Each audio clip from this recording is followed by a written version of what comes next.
From the Kaivalya Upanishad, I am of one form. No one knows me. I am always pure consciousness.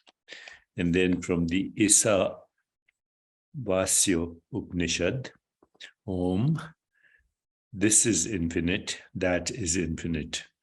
From the infinite has come.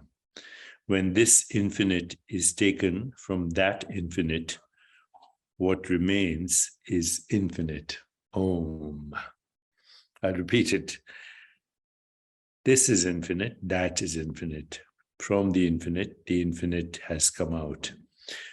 When this infinite is taken from that infinite, what remains is infinite. Om, Shanti, Shanti, Shanti.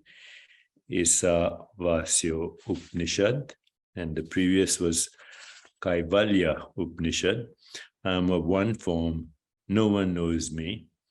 I am always pure consciousness. So what you and I are seeing is the dynamic aspect of infinity. Everything we perceive is the dynamic aspect of infinity. But now scientists are telling us, or mathematicians are telling us, that there are many kinds of infinities, infinities upon infinities. And so infinities upon infinities also lead to multidimensional expressions of that infinity. So many years ago, the holographic principle was explained to lay people as follows. If you have an object, look at that object, that Ganesh, or look at me right now, look at my hand, and you shoot two laser beams at it. One directly at the object is called the object beam, and then another beam that bounces off a mirror, another beam, laser beam that bounces off a mirror and interferes with the scattered object beam. Okay, so if you do that, what you get is a 3D projection from a flat surface out there. Okay, so if you took a hologram of that Ganesh or of me, you get a 3D dimensional projection of me out there. But it's coming from a flat screen.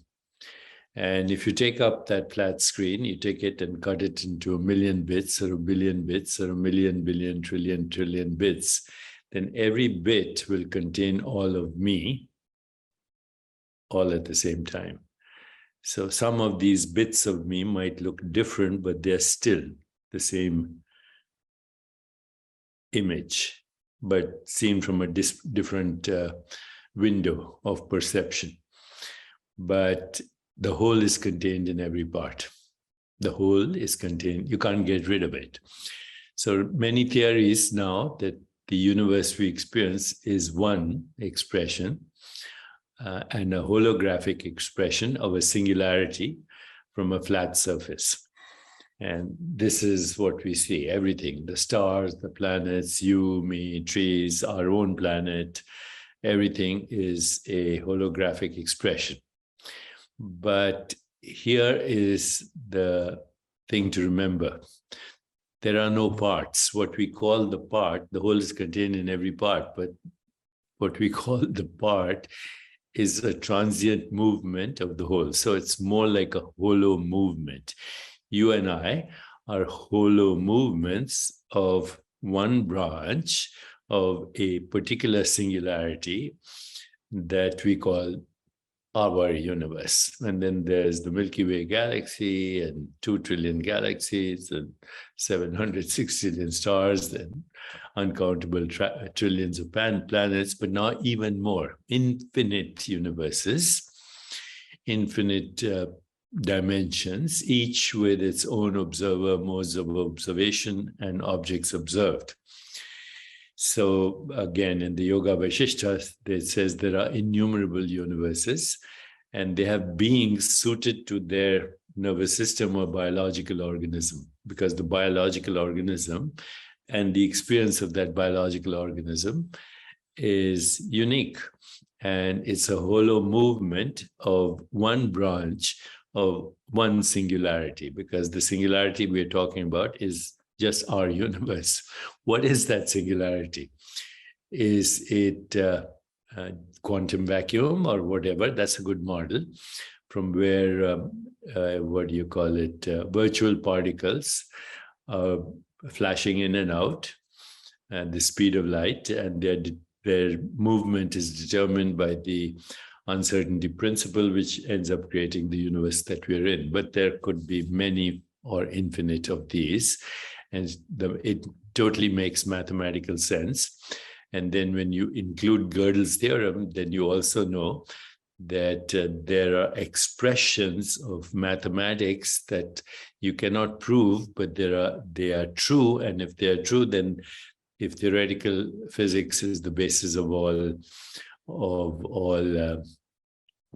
quantum mechanics, if theoretical mathematics, then certainly there are infinite dimensions, and there are infinite beings, and there are infinite modes of knowing, and there are infinite objects known, all within the one form that is formless.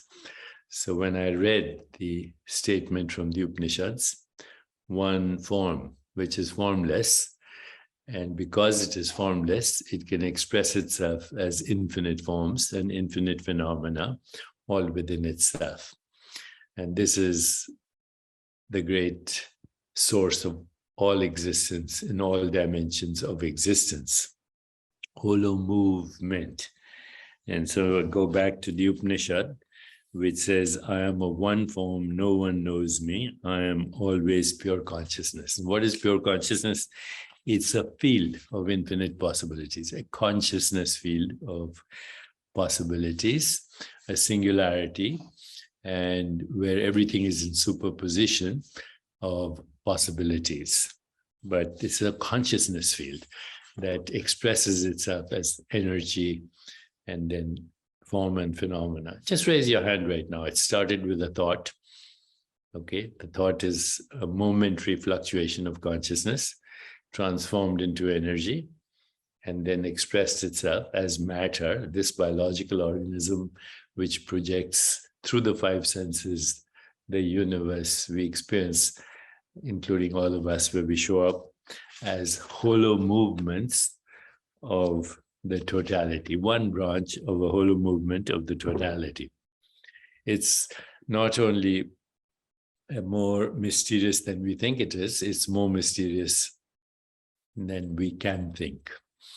But when we surrender to this great mystery, Ishwar Pranidhana, then we have a knowledge without knowing.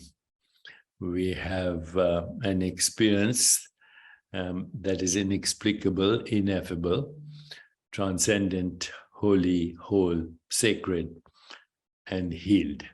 We are holy and we are healed because we have become the whole movement of the totality, manifesting as a body-mind organism transiently as the dance of the universe. So I'll end by a quote from Rumi, who says, "You are the universe in ecstatic motion. Don't act small. Don't act small. You are the universe in ecstatic motion."